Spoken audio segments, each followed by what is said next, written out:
All right, so we're going to be reviewing how to identify the type of intermolecular force that molecules experience, and then we're going to actually apply that to understand why substances are gases while others are liquids and others are solids.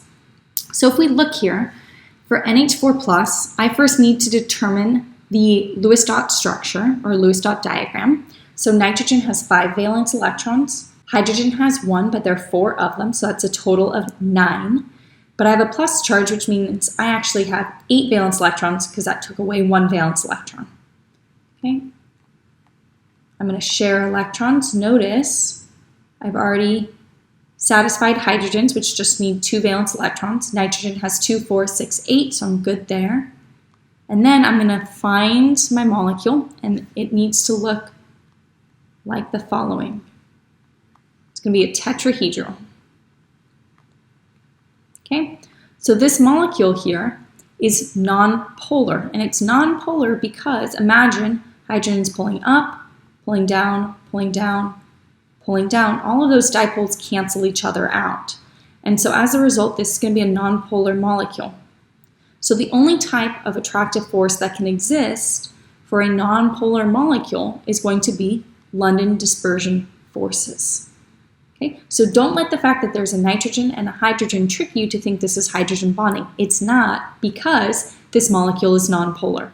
Okay? NH3, nitrogen has 5 valence electrons, hydrogen has 1, but there are 3 of them. So again, I have 8 valence electrons, but this time I only have 3 hydrogens. Okay? So I'm going to have to add a lone pair onto nitrogen to give it an octet, and so it's going to have the trigonal pyramidal shape. Okay, so looking at this molecule, pull down, pull down, pull down, nothing is counteracting pulling up, so this molecule is going to be polar. So in this case, the attractive force, I could have dipole-dipole forces, or I could have hydrogen bonding. Well, since I have a hydrogen and it is attached to a nitrogen, I can have hydrogen bonding. So the strongest type of attractive force it'll experience is hydrogen bonding. Remember, it can also experience London dispersion forces because every atom and every molecule experience London dispersion forces. But in my explanation, I'm going to be comparing London dispersion forces and hydrogen bonding. So which has a higher melting point?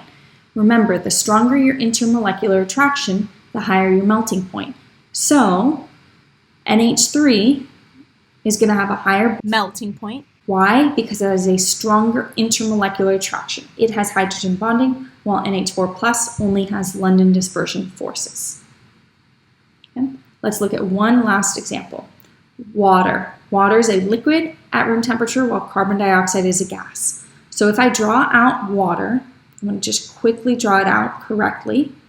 This is what it looks like. We've drawn it enough at this point. And carbon dioxide, we've actually drawn a lot. Looks like this.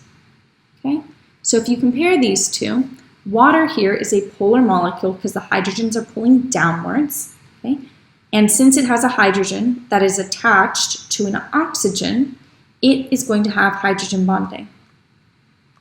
Okay, while carbon dioxide, since its dipoles cancel, is nonpolar, giving its strongest attractive force. So its strongest attractive force is London dispersion forces. So why is water a liquid while carbon dioxide is a gas? Well, water has a higher boiling point than carbon dioxide. Water, in order for it to become a gas, you have to get it to above 100 degrees Celsius, or right at 100 degrees Celsius. Carbon dioxide is negative 79 degrees Celsius. So why? Well, since water has a stronger intermolecular force, it is going to have a higher boiling point.